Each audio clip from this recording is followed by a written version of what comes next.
I guess we can start with today. I don't know if people have specific questions. I know we were tracking this a bit this morning, and I guess quickly here, this is one of these things where it gets super close, but I'm continuing to be a bit strict on certain parts of my approach. What we were looking at here going into the day, what I mentioned, I'm initially interested in this being a continuation lower. That's just what I like to see. We've established a daily reversal to get a continuation off of that. That's always going to be ideal in my first expectation. So looking at that, it would have been pretty much getting to the charts early New York session. And the focus for me, if this is going to be a continuation, is we've already established a potential reversal. I can note out invalidation points, although it's not really relevant today because the market is already breaking down. So, I mean, we could mark out that daily wick. We could even refine that level to these up close candles on the hourly, saying we want to see price below that. But it pretty much put in a reversal at the start of the day, and then we're breaking down towards the lows. So that's not too relevant. The focus here and what I mentioned is when we're looking at this to break down lower, if that is going to be the case, I'm focused on this low here because we have an opposing relevant swing that if the market is to engage this low and manipulate it, then if I'm wanting to see a continuation, that is not going to be supporting that idea. And it can even offer a higher time frame idea to switch that bias and trade this to the upside. That's something that I'm noting here as well, because I know that that can happen and the market can develop in that way. And this was where it gets super close with this here. It is engaging that low, but if we look to both ES and NQ, it's leaving behind these failure swings on that intraday low. And I am not a fan of that. This is just one of these things where it gets super close to what I want it to do. But leaving that behind makes it really difficult to trade away from that low. I like this to be established. And then let's just draw this out. I know some people were asking MES here. It creates that wick. If we just pretended MES was ES, because I don't look at micros for charting. If this was ES, this is pretty much ideally what we would have wanted to see. And then you get your initial reversal confirmation. We look towards the open 15-minute and 5-minute. And we get a signature here, which would have been just off by a few points for me. This would have been a nice continuation entry paired with the open, paired with a run on a short-term low.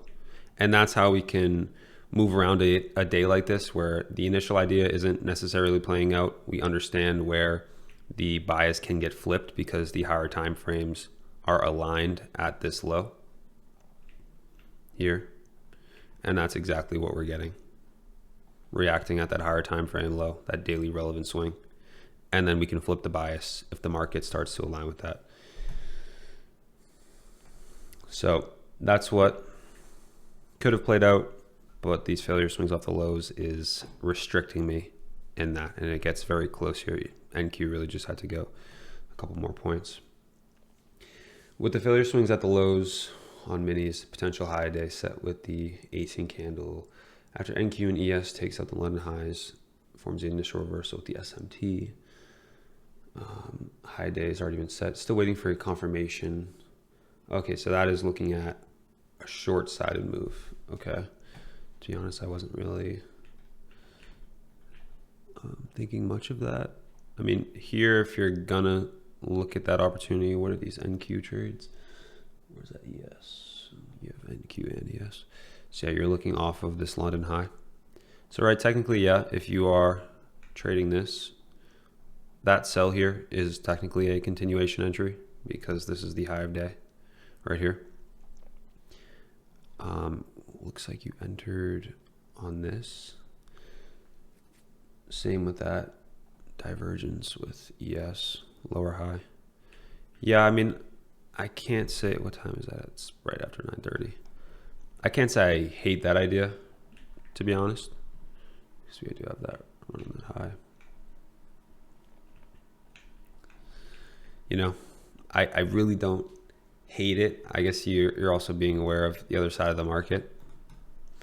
But yeah, I do see what you're referring to there.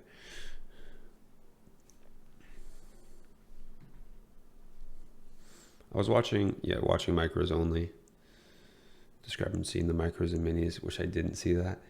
I mean, it's usually not going to be that significant. It can happen. Like that there is on news, which is more common because the spread difference, I mean, they're separately traded.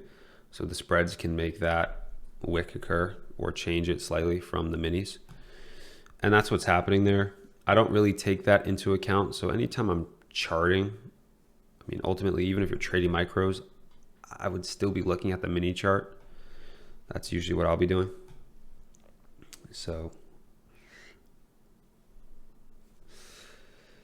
could you have change bias because both NQ and ES had a higher time frame change in state of delivery on the 30-minute and hourly after taking the relevant low? In that case, is it okay to ignore intraday failure swings? The higher time frames are providing the change in state of delivery. So I do think there are cases for that. So you're basically mentioning if we have failure swings off the lows, if you were to go to a higher time frame change in state of delivery, maybe something like the hourly here, because this is technically, since this is the lowest low, running out the relevant swings, this is the lowest low. You would draw your eyes to the highest up close candle, the opening price, and would that basically drown out the failure swings at the lows? I think there is room to say that's possible. This case here, I don't like how clearly defined they are, but I think there is room to say that this does offset it a bit, and then you again wouldn't enter on that. You would then look for a new continuation entry after that's formed, and at that point you can pretty much say we're unlikely to go back to those lows. I think that is potentially fair. But yeah, it's different because ultimately, I mean, we wouldn't have failure swings and then on a 5-minute say like this is our change in save delivery, but you're trying to use a higher time frame to filter that out a bit. I would say there's specific cases that's okay to do.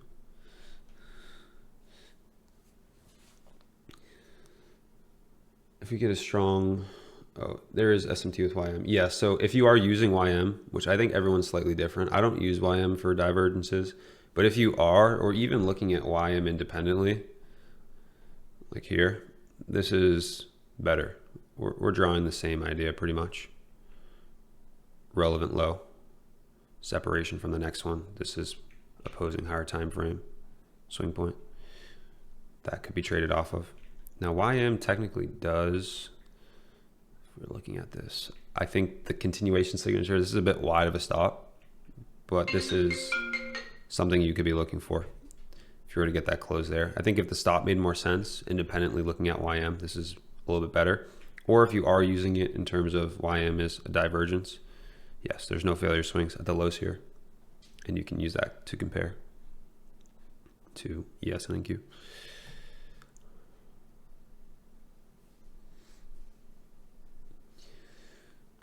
If we get a strong bullish close on the daily today, at one point do you now feel comfortable trading a continuation? Or at what point do you feel comfortable trading a continuation tomorrow off those failure swings at the lows, since you're trading far away from it now and the daily shows it's clear? So this is where I kind of separate these intraday failure swings. This matters a lot more in terms of my entry on this day. But let's say if we close bullish, I mean, the daily candle is going to look like this. I would still feel comfortable trading that to the upside. I would count that as a daily manipulation. And I would be not really worried about these in the lower time frames. But when I'm thinking about entries and I'm seeing these failure swings here on the lower time frames, that intraday high or low, that's when I get a little bit more cautious with it. But yeah, if we were to get a strong bullish close on the daily, that would be a valid manipulation on the daily time frame to look to trade away from.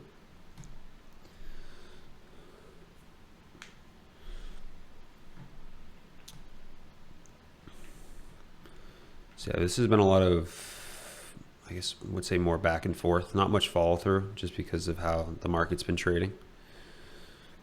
So it doesn't really switch my plan, but yes, I'd be open to looking at that tomorrow in case this does close strong, because we have these sweeps.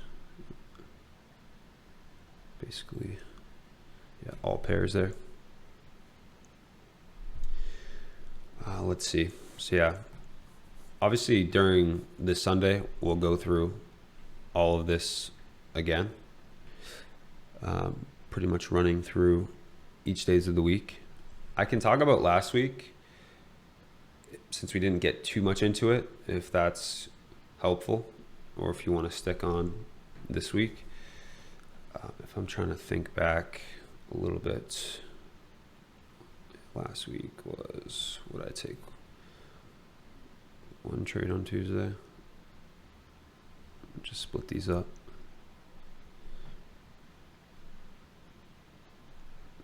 Monday.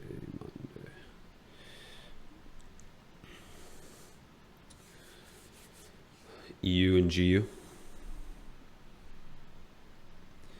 So let's look at CFD chart. And yeah, these here, depends, what's today?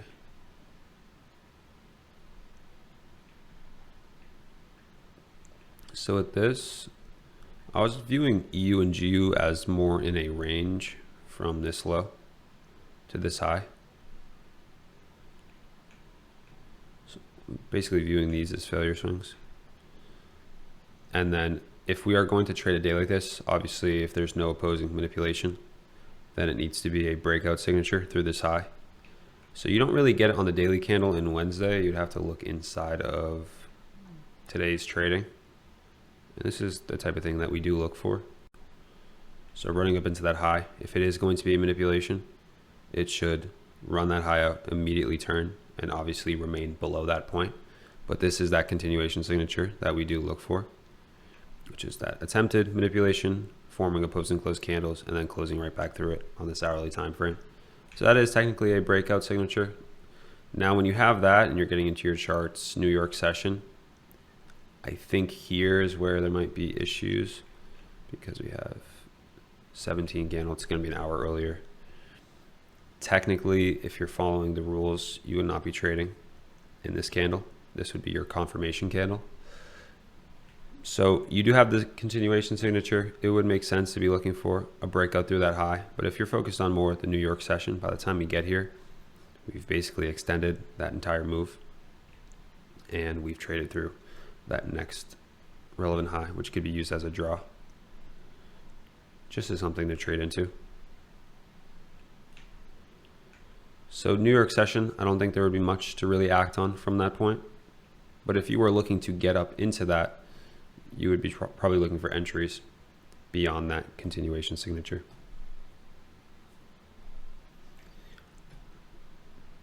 True. So you could, yeah, if you're using GU, there, like if we're looking at this,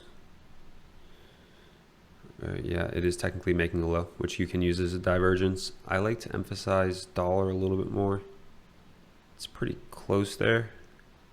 But yeah, you could probably justify using GU as the SMT there and then trading within the London candle of that daily profile. And that's where you would be on the open of this, looking for your continuation. Gold, let's see, what did gold do?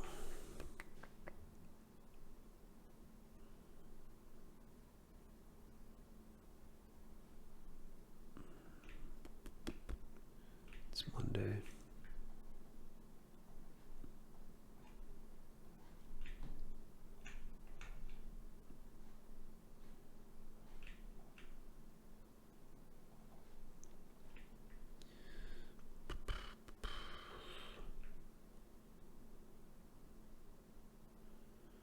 Yeah, obviously running out.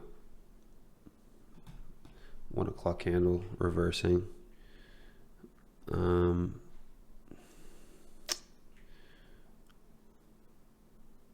I mean, technically it would be one-sided at this point because this would start to create failure swings, which you wouldn't want to trade to the downside off of.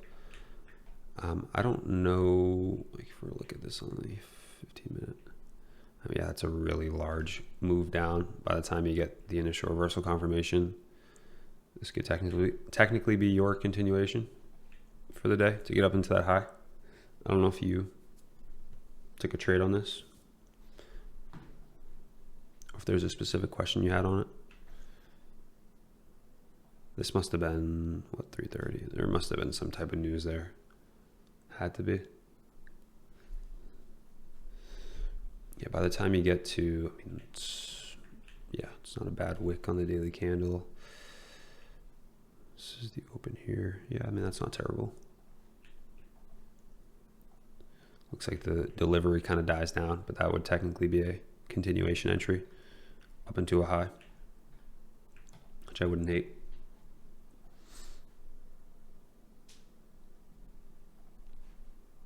This would likely turn, depends where you get filled on this. Would this make sense? Stop this high. That doesn't make much sense. Risk to reward wise, if you were to get a better fill on this, because you want to get decent risk to reward to an obvious high. Yeah, it wouldn't really reach a good threshold to start managing that trade.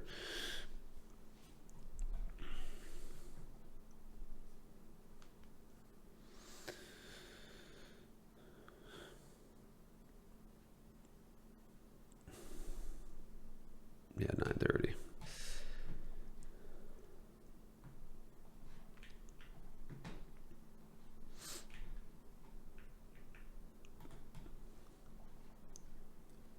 There seems to be, I don't track it too much, but these days seem to be decent in comparison to indices right now.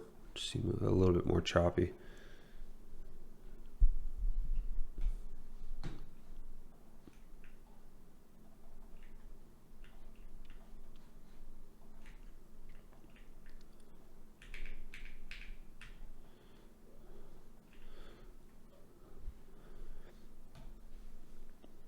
I'll just ask you guys, should I go over the days from last week or just keep on from this current week and just answering questions? Whatever's more helpful we can do. I'd rather just leave it up to you.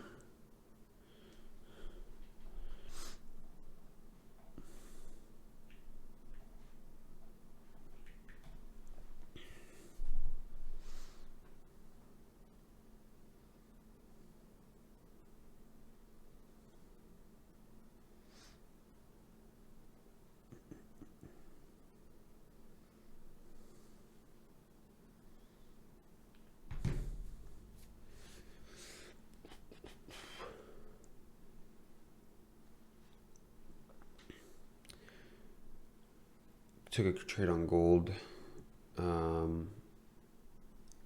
If you're in that continuation, I don't know where you depends where you got on side. I mean, technically, based on rules, I mean, this is not looking great, obviously, at this point. But depending on where you enter, like, I'm not sure where you would have gotten on side. This doesn't seem like one that would have hit a threshold where you would start managing that trade.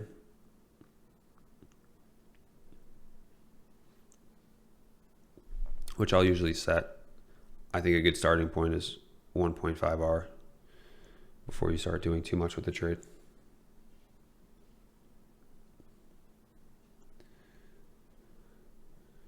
Let's see.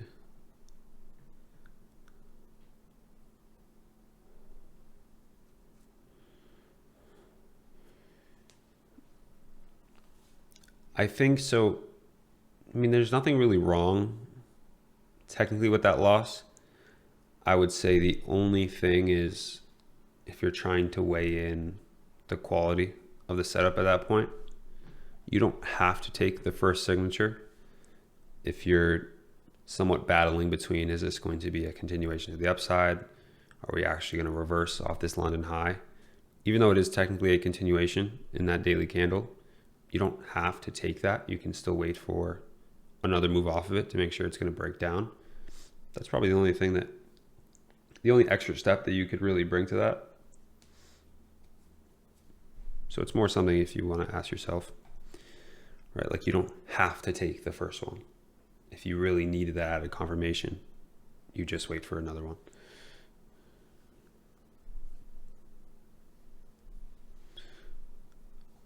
When you trade currency? Do you trade futures or the actual Forex? I'll watch. So if you notice here, I have like the watch list is Euro, GBP, so the actual CFD charts. The futures charts themselves, that's what I'll be trading. But these here, they come off a little bit different, I think, because the amount of contracts that are being traded on them can create the charts to be a little bit different. Versus the CFDs are a little bit more fluid, and I prefer just to watch them here. So watching the charts on CFD, Euro USD, GBP USD, and then actually when executing it, position on the futures contract. They're going to track the same, but when charting, they'll end up looking slightly different.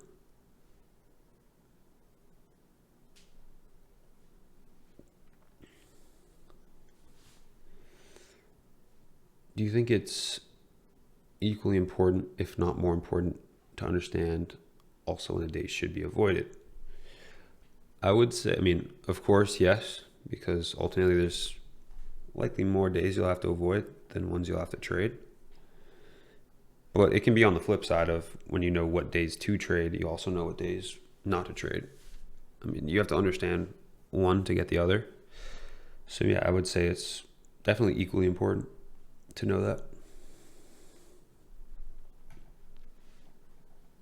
And that'll mostly come down to, I would say, knowing when to avoid it is the daily profile and just some basics on the higher time frame.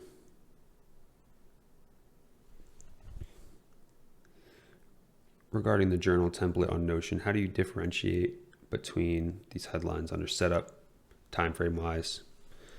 So to me, you don't necessarily need a market narrative and bias. I think it's good to have. So market narrative and bias is more so the reason why you think the market should go where it should go.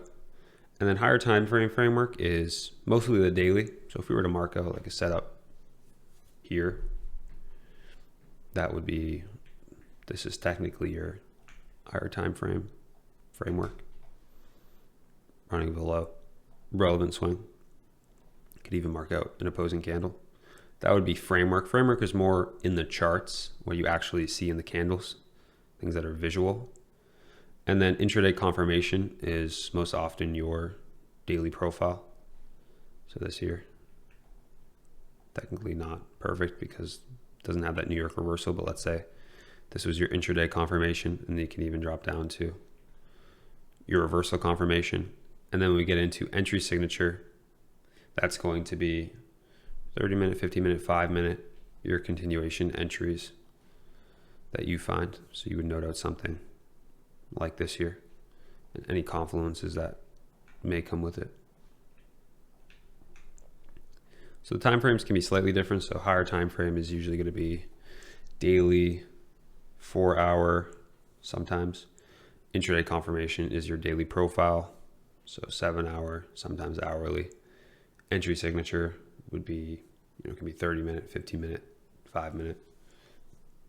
And market narrative and bias to me is more writing out why you should think, what's the reasoning behind what you're looking for.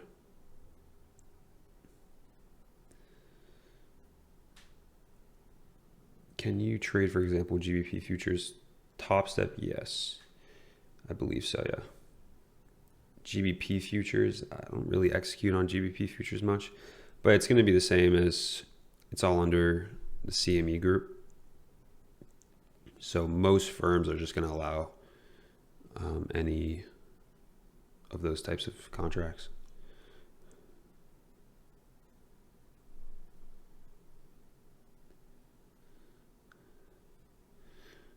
Did the overnight session taking out low of week void the day for you? So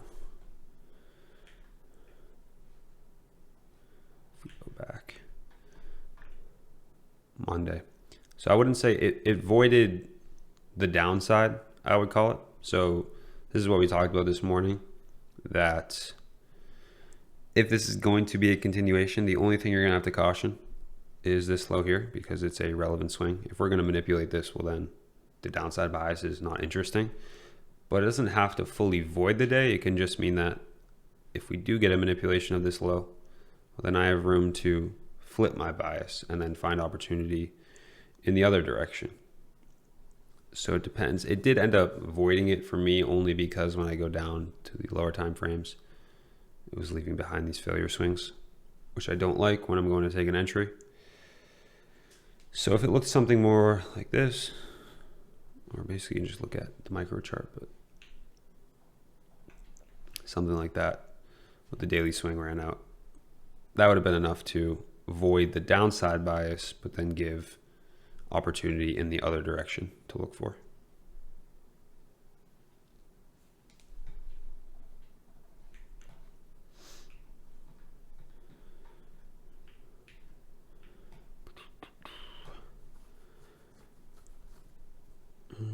What do we? Thursday, Friday. Yeah.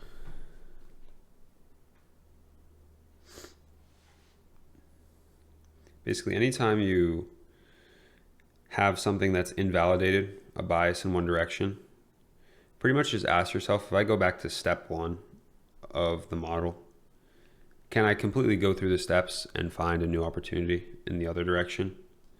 It doesn't have to be overly complicated, and this is one where you could work through the steps again and find a new opportunity to the upside.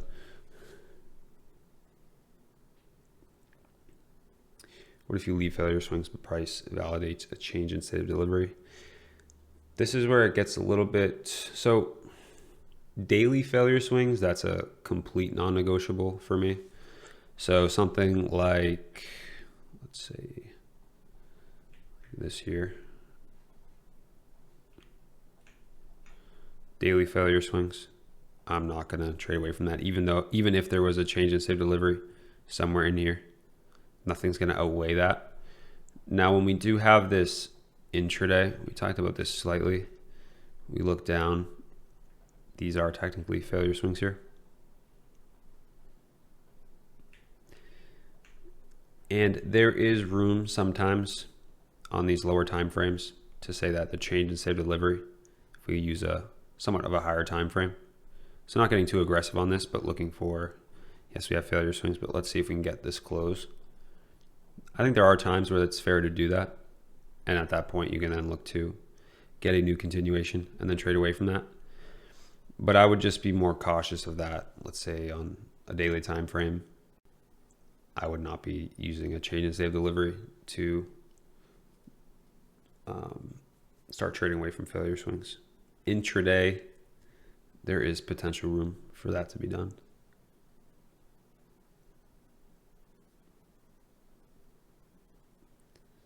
But that's stuff that honestly can't really be put into, it can be, but it can't be put into specific rules. It's more based on your judgment.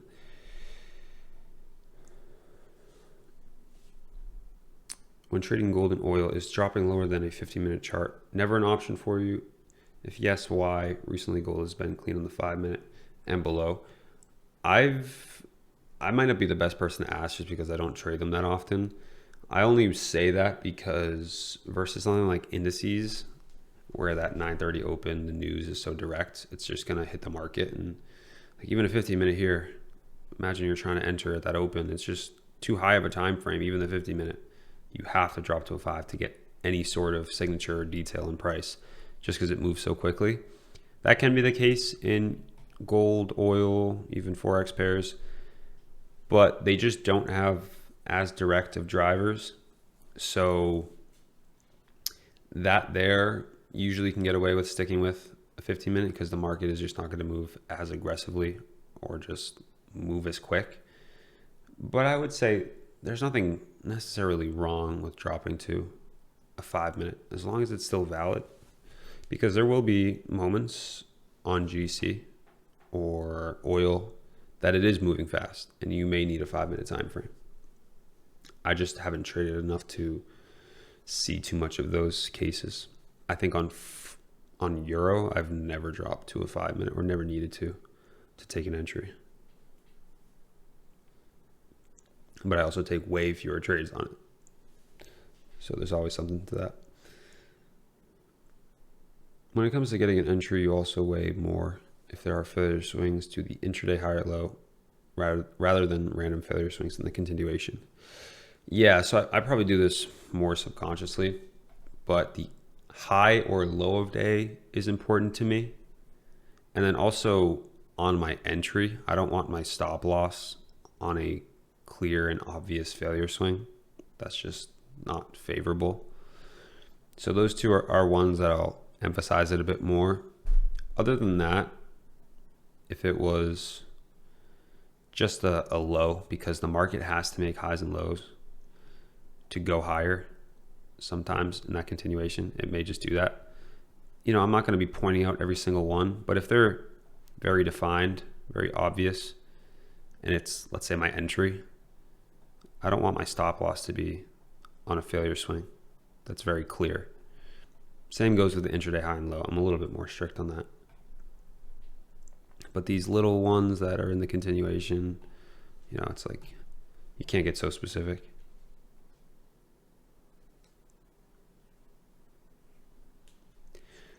Yeah, it's just what I like to look for are manipulations. That to me is better defined and more one-sided for what to trade away from. So something like this.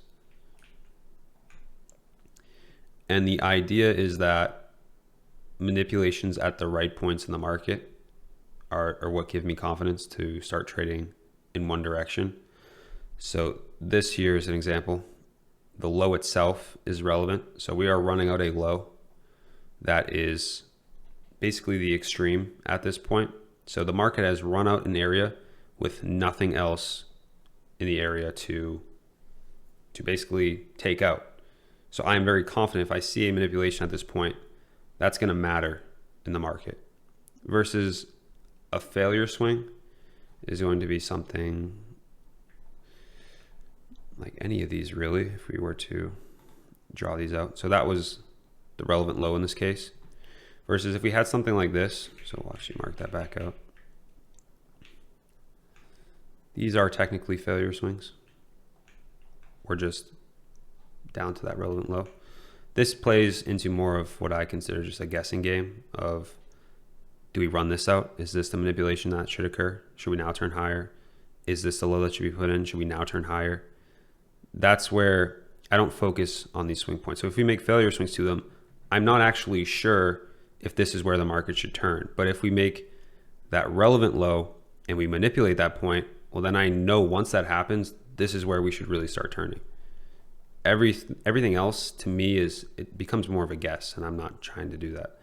So that's the process of, I want a relevant swing, and then I want a manipulation of that point to then start considering actually trading away from it. Failure swings to me is a little bit less defined and more of a failed reversal. We can also see continuation signatures through them. So you can have relevant swings and break out from them. We just had someone asked about, what was it, euro? So relevant swing on the daily. Doesn't always have to be a manipulation. We can fail manipulations and continue through. Failed manipulation, closing back through opposing candles.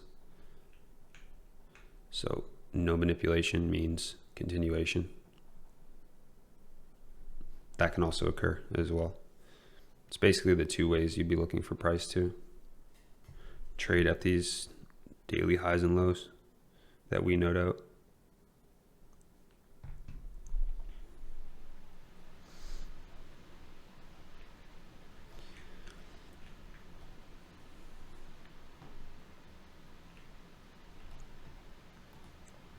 The goal is to basically leave no doubt that what you're trying to track is actually going to matter.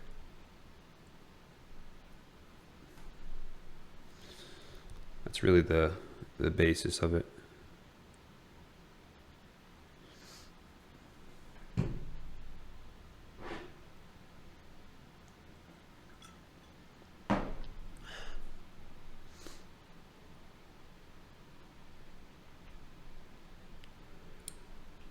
if indices don't reach yesterday's high today, what would you look for to trade them tomorrow during London? So if this depends where they end up, if it doesn't reach the high, it's tough to say without the daily close. I don't like trading this back down, but it's technically not a failure swing yet to this high. So, I mean, we can just pretend this isn't really helpful because it's going to close differently. But I usually, when it's like this and we're just trading off these relevant highs and lows and the market's pretty choppy, I'm pretty much going to go with my initial bias for the most recent manipulation, which would be this daily low. And I would go into the day looking for potential confirmation off of that to get up into this high here. It's really just a process that I'm going to continue to follow. And it would have to be in respect to the daily wick, manipulating the low, 50% of that daily wick. If the bullish daily profile was above that, I would trade a continuation.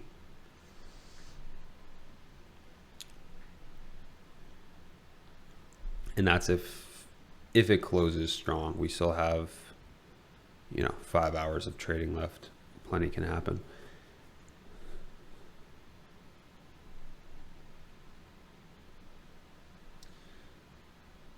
Yeah, no, we did talk about it, but I'll go over this. So the daily is manipulating a low. But to actually want to trade this off the low, I'd like to see, like, ideally this would have looked something like this if we're going to counter it. Really one of two things. We could have had wicking out that intraday low. Great, that's fine. Or we have that. Right, that's good as well. Either one of those scenarios. But since we're lacking it and we create this here, it makes it less interesting for me to trade this away to the upside. So intraday for an entry, I'm a little bit more strict on it. If we're going into tomorrow, this does close strong, the daily is still a manipulation, I would trade a new continuation away from it.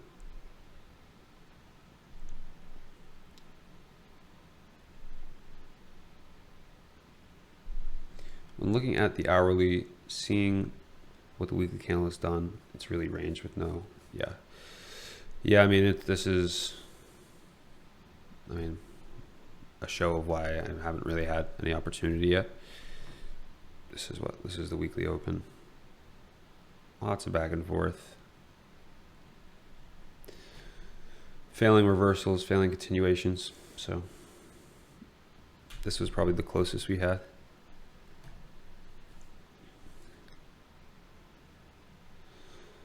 So when marking out those relevant swings, I'm going to just pretty much exclusively use the daily. I'll drop to the 4 hour if I really feel it's necessary.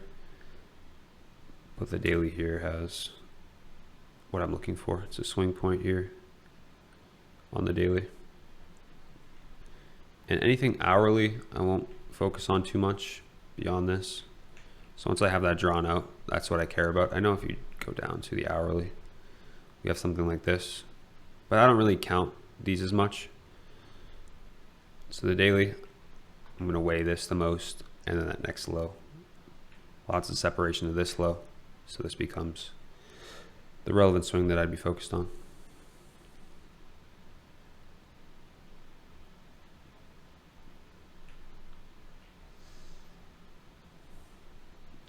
Yeah, I can go over. So, the last week, there's a few things we could talk about.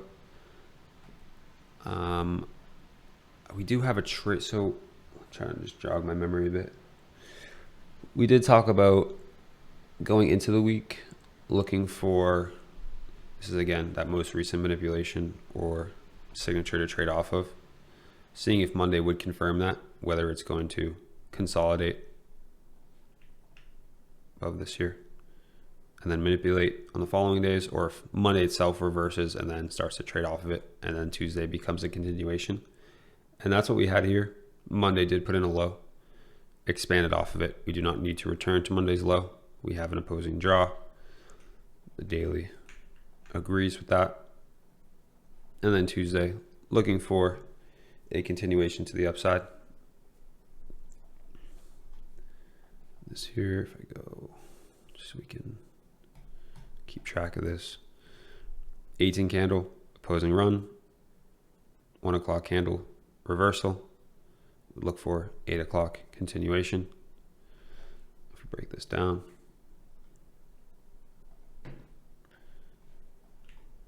See, this is a better example of what we would have liked to see today. Running out that low, initial reversal confirmation, continuation here potentially, and then also we could look towards the open as well, because you have either positioning in the 1 o'clock candle, putting in a reversal, or you wait for 8 o'clock, and then you would look to enter after that. You really have two options. We could look towards, I'd say, the New York entry. I know some people took it earlier. The continuation was basically having a defined series of opposing candles, running out short-term lows. That could be a valid entry. We also have post-open. I know some people took this as well. If we go back and forth between ES and NQ, much better defined on NQ if you were to take that as an entry.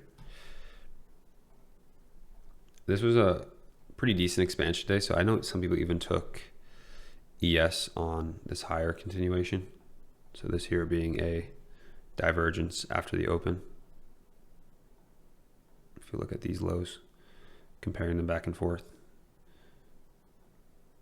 ES ended up making higher lows, so having additional continuation entries in that continuation, because we're ultimately looking for that highest high to the left.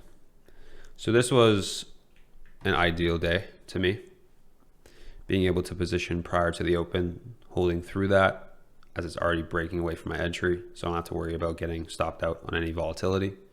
But you also have opportunity around the open to take continuation entries. And then past this, whenever we get a continuation day, I'm pretty much going to hold that bias, because we know at this point we are making failure swings to this high. So everything past this, I just want to see if we can set up continuations to this high, because we know price should go up to it. I think Wednesday, did we have CPI last Wednesday? I believe that was, oh, see, now I'm getting my days mixed up. Last Wednesday. Okay, last Wednesday was NFP. So Wednesday did not have CPI. This would have been not something you would short, because we have failure swings out the highs. And then again, you roll into each day after this, just basically looking for continuations up into the high. And I did not find another trade in the week. So here, Thursday, that was some 8:45 news. That was surprisingly volatile due to, because that event there, this 8:15 or 8:30 unemployment claims. That's from, let's see, that's 8:30. Not usually going to be that volatile, but it does spike up into that high. And I do know you could be looking for a potential continuation off of that. Now, if we were to look into these candles, nothing on the 15-minute, but let's just say you were looking towards the 5.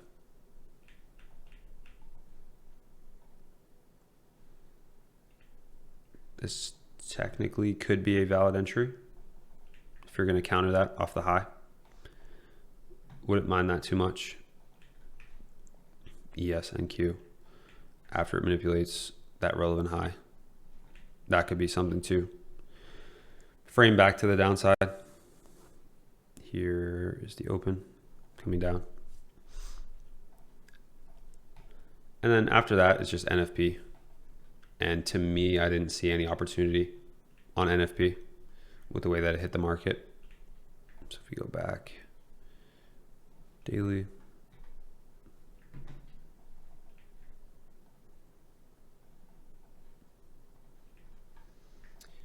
When I hit the market, I wasn't able to watch this too much. The overnight session, I know there was some news here, so the overnight session got a little bit active. Once NFP hit the market, you have that same idea of you're not going to counter this back into the range. So your only move, and this is what we talked about, would be if you're going to trade a continuation up to this high. that would have been all that you have. 8:30 NFP hits the market. Your only option is to trade that slight bit of continuation left to get up into that high. And I know some people did catch this trade, finding a continuation in there. NQ was a bit weaker, didn't fall through as much. But that would have been basically the absolute only thing. You wouldn't want to counter this back into the range because we know we've made a very large run from that daily open. So it's uninteresting at that point after the news release, after the open's already driven price to the upside. I wouldn't be interested in countering that back into the range. It's not the type of trade I'm looking for. So decently simple, just not high expectations for NFP on something like this, because there's only so much more that's left on that trade or for the day.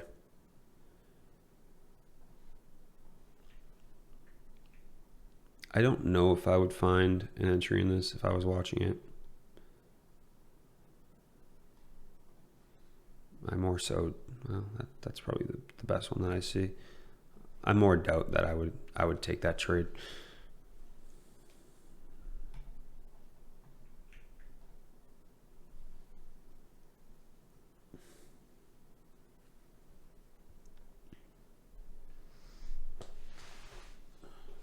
I'm looking at both pairs, ES and NQ. One of them looks more bullish, runs at a short-term low, while the other pair makes a higher low. Which one would you long after the continuation is confirmed, and why? Mixed data on the situation as to which makes more sense, or which makes a more energetic run.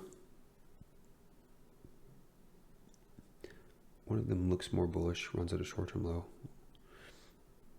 I usually will emphasize, I don't know if you're talking about when it looks more bullish, like if it's trading more aggressively to the upside, let's say. I'm usually gonna emphasize that over a divergence for when choosing which pair to actually enter on. So if I see one that is clearly trading more aggressive to the upside, then I would rather enter on that one when you compare similar price swings and there's just a complete obvious difference. Then I would probably even weigh that over a divergence that happens very quickly. So that's what I would do. I think there's definitely steps to understanding which pair to be trading. I mean, absolute introductory level is just go, if there is a divergence, take the one that made a higher low. If you're trading longs, take the one that made a lower high. If you're trading shorts, if there is no divergence and there's no difference in strength and weakness, it's usually easier just to take NQ because it's more volatile. And then the next step of that is trying to compare price swings and just visually looking at the difference between how they're trading and showing that strength and weakness there. I think that usually is going to have a bigger impact on how it follows through than a divergence.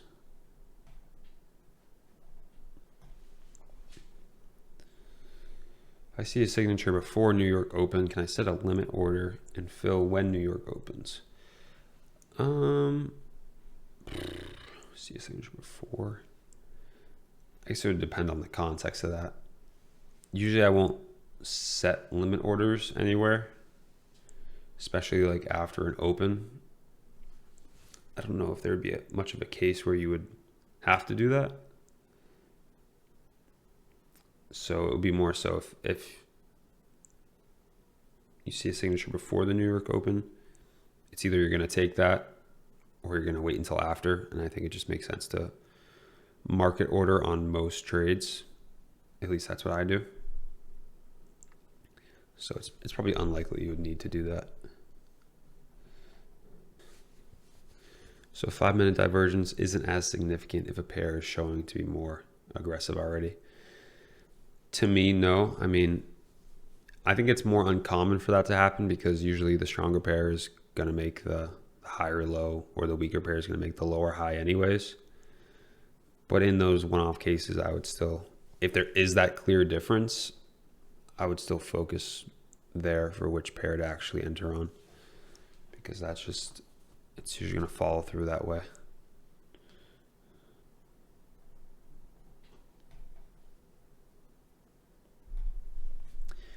There's some cases when the strength shifts from one pair to the other.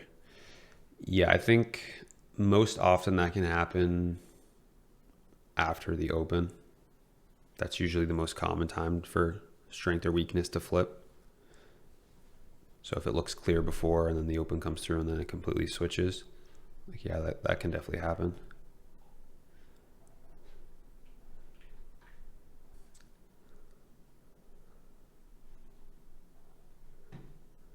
I think I saw someone asking if, like, the summer months, I don't know where I saw this, if you should be trading in the summer. And I don't think it's going to make much of a difference. When people ask about like certain times in the market to be trading, like, I would say this more recent price action isn't really a representation of the month that we're in. It's more so just a period after a lot of volatility. The market's going to cool off for a period of time. So the summer months, I think any given month, I'm not really going to change my approach, because everything we're supposed to be doing is going to, you're just naturally going to take less trades if the market is not favorable, if you're following the right things. It's like, would you say last week and this week have been challenging for trading the expansion model? I would say it's more so, I mean, yeah, there's definitely certain difficulties that come with this. The more difficult part is being able to wait it out. And I think that goes for really almost any approach. Because, I mean, just like today, you'll move through the steps and then you almost hit a brick wall that you can't really go past. And usually it's not hard to understand or too difficult to know when there's not a good opportunity. The harder part is to recognize that and then to just stop. And it only gets harder the longer it acts like this. But I mean, I always know that things just come in cycles, so eventually it'll break out. 2025. I mean, yeah, what do we, I feel like it has been off. Well, I mean, this was pretty good. I can't complain too much about this. It's the back half of quarter 2-ish, 3. I guess we're not technically in. Are we in Q3 yet? I don't think so.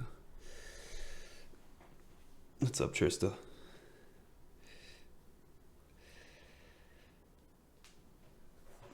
Yeah, the first half of the year wasn't terrible.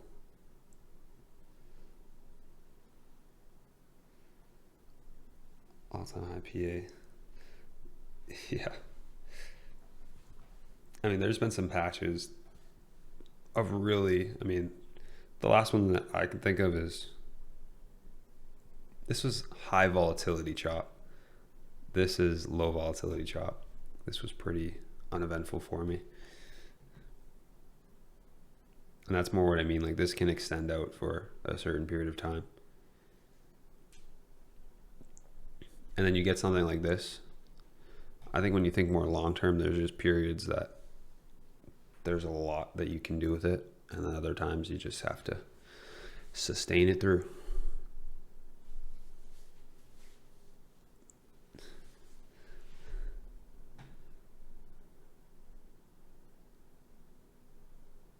This was really good, yeah. Or like terrible for a long time. Pretty good, pretty good. Pretty tough, pretty tough, pretty good, pretty good. Really difficult. Like, that's just, when you zoom out, that's just how it is.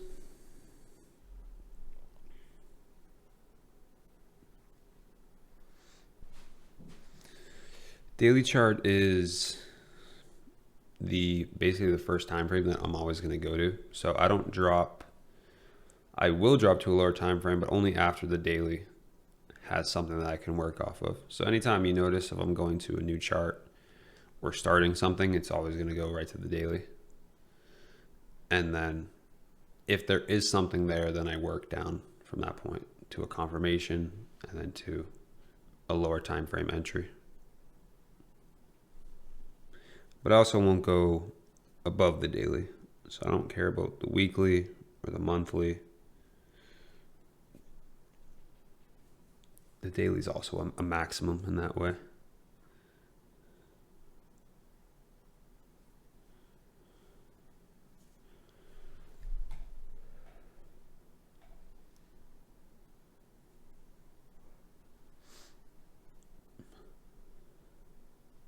is that how you avoid taking trades, but only taking trades if the daily is supporting the bias? I'd say there's certain times where, yes, that can be the case.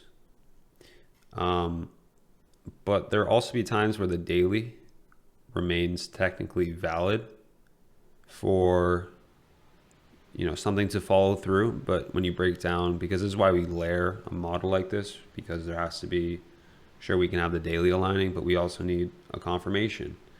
What if that confirmation does not exist? Well, then I also can't take a trade on that day. What if the daily is supported and the confirmation is supported, but the market just breaks away and gives no entry signature? Then again, I have no entry or no actual trade to execute. So it doesn't always have to be the daily doesn't support it. That can be a lot of the times where you start in the daily and there is nowhere to go beyond that. So that just means I don't move down to confirmation because there's nothing to confirm. So I would say sometimes, but then also it can be other steps as well. Current price action, we went over why I couldn't take a trade to the upside this morning. I'll have to wait on the daily close, but if this does close strong in this condition, I'm pretty much going to be focused on the most recent framework or manipulation to trade away from, and that would be off this daily low here on NQ, here on ES. My initial intention is always going to be trading continuations off of that if a daily profile aligns. You stay cool if you get no trade for days. Excellent quality so far is hardest thing for me to stay away, taking low quality trades. Yeah, I mean, whether I'm just used to it or it's just how I am, I just feel like you just reach a point where you've done it enough times that, I have a reason behind doing it. If I didn't know why I was waiting, I would definitely feel pretty impatient. Or if I didn't have a past experience that, I chose not to wait and it just ended up burning me. Or I ended up waiting, I avoided losses, and then when, the good periods come back around, a new opportunity comes back around, then you get to benefit from that. So you can only experience something so many times before you start to get comfortable with it. So no trade this week so far. Yes, I'm recording this. So yeah, this is one that I will upload.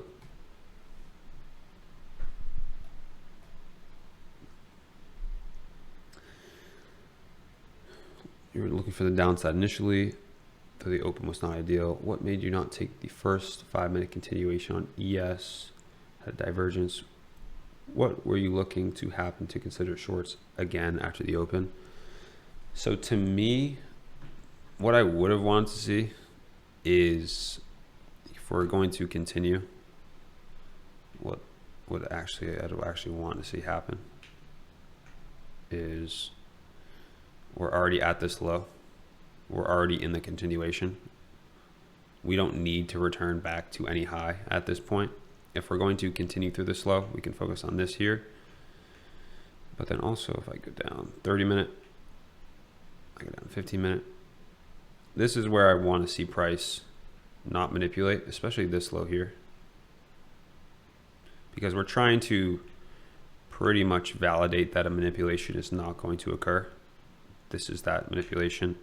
If we were to get a continuation signature through this, basically 8:30, 9:30 coming through, giving that continuation signature through these lows, staying held down, that would have been valid to see a continuation. When it comes back up, technically you can still look for it. It's not really the type of trade that I'm much a fan of at that point. So technically valid, and you just have to decide if that's something that you would want to enter on, or if you want to wait for another continuation, because I'm also aware that there's potential opposing framework on that. So no, I don't hate this. It just depends what type of trade you're looking for, or if you were wanting to get added confirmation that this is going to break down after making this entire move back up. So I wasn't really looking for much of shorts after this expanded higher. So it kind of makes the day uninteresting for me. And that also may be me just being subconsciously more conservative while the market's been slower.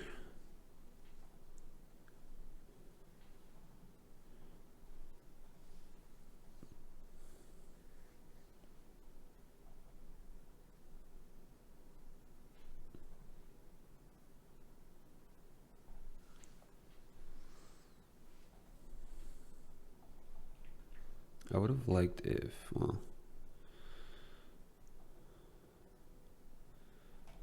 yeah, it's tough to say. Like if this candle body was through that low, and then we got a close through here, you pretty much, and if the news agreed with that, you could pretty much be looking for a continuation pretty much before the open.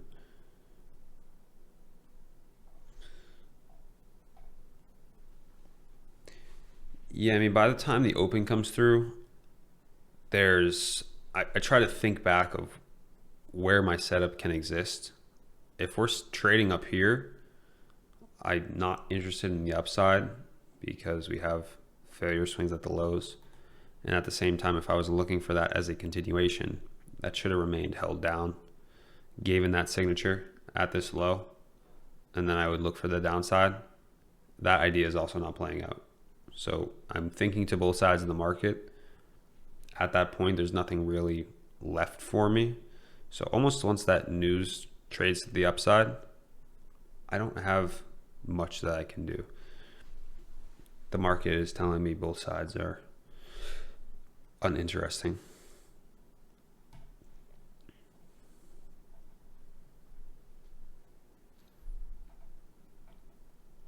So, I mean, you just have to think about what you're demanding from the market.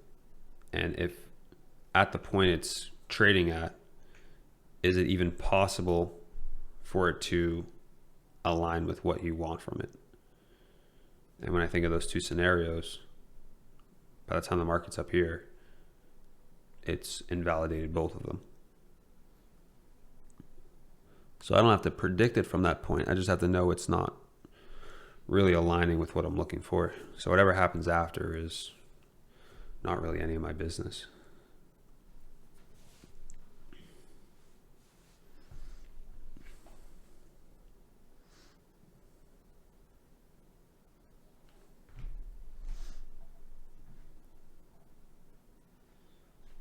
This was, yeah. I mean, it's very close. That's literally, I mean, I'm sure that's half a point from being a manipulation to trade away from.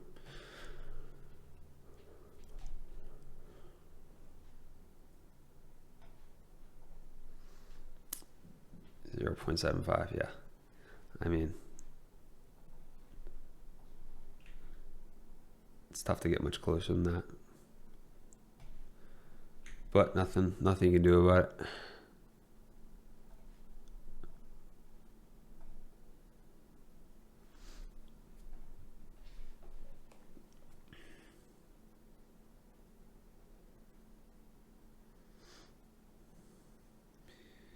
Yeah, for the people that use YM for SMT, it's fine because YM doesn't have failure swings like that. I just use ES and NQ for divergences.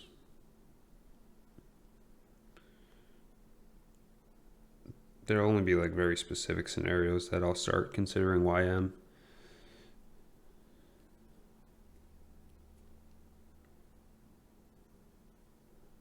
Yeah, I mean, that's a sacrifice. I mean, removing YM, you're going to find, at least for divergences, you're removing another factor. That usually means you're going to take less trades with that.